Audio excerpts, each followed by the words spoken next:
আসসালামু আলাইকুম dear viewer, চলুন জেনে নিই শরীয়ত মতে স্ত্রীকে আকৃষ্ট করতে কি কি টিপস আছে। শরীয়ত মতে স্ত্রীকে আকৃষ্ট করতে 10টি টিপস।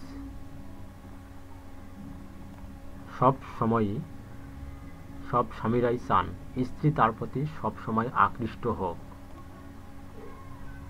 নিজেই থাকতে চান স্ত্রীর ভাবনার জগৎ জুড়ে।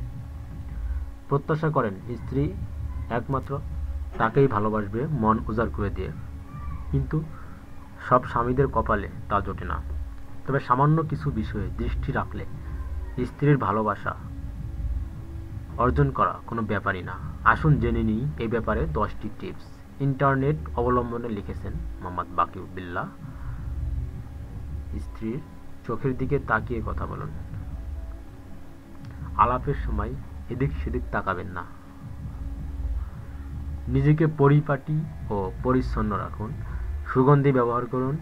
নারীরা সবসময় তার সঙ্গীর পরিপাটি ও সুগন্ধময় পরিধেয় ভালোবাসে। স্ত্রীকে বিভিন্ন কাজে সহায়তা করুন। মেয়েরা সবসময় সহযোগীদের প্রতি আকৃষ্ট হয়। তার বন্ধুদের প্রতি সামাজিক হন। তাদের নিজের মতো আপন করে নিন। মেয়েরা সাধারণত সামাজিক ও মিশুক প্রকৃতির ছেলের প্রতি আকৃষ্ট হয়। একত্রে থাকা অবস্থায় অন্য কারোর সাথে ফোনালাপ পরিহার করার চেষ্টা করুন। এছাড়া স্ত্রীর সাথে ফোনে কথা বলার সময় বোঝাতে চেষ্টা করুন আপনি তার প্রতি মনোযোগী, তার প্রতি আপনার পূর্ণ আকর্ষণ রয়েছে। স্ত্রীকে বিভিন্ন প্রশ্ন করুন, বিশেষত তার সম্পর্কে। মেয়েরা সবসময় তার ব্যাপারে আলোচনা পছন্দ করে, যেমন তার ভালো লাগা, প্রিয় জিনিস ইত্যাদি।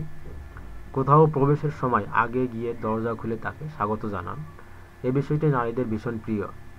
তার সৌন্দর্যের প্রশংসা করুন, যেমন তোমাকে খুব সুন্দর লাগছে, পোশাকটিতে তোমাকে ভালো বানিয়েছে ইত্যাদি। স্ত্রীর কাছ থেকে পরামর্শ নিন, যেমন কোনো কাজ শুরুর আগে মতামত চাওয়া। এতে সে ভাববে আপনি তাকে গুরুত্ব দেন। তার ইতিবাচক দিকগুলো তুলে ধরুন, যেমন তোমাকে হাসি খুশি মনে হয়, তোমার সব কাজই ভালো হয়, তুমি অনেক পজিটিভ ইত্যাদি। এসব বিষয়ের প্রতি মনোযোগী হলে স্ত্রী আপনার প্রতি ইতিবাচক আকর্ষণ অনুভব করবে। সকলকে ধন্যবাদ।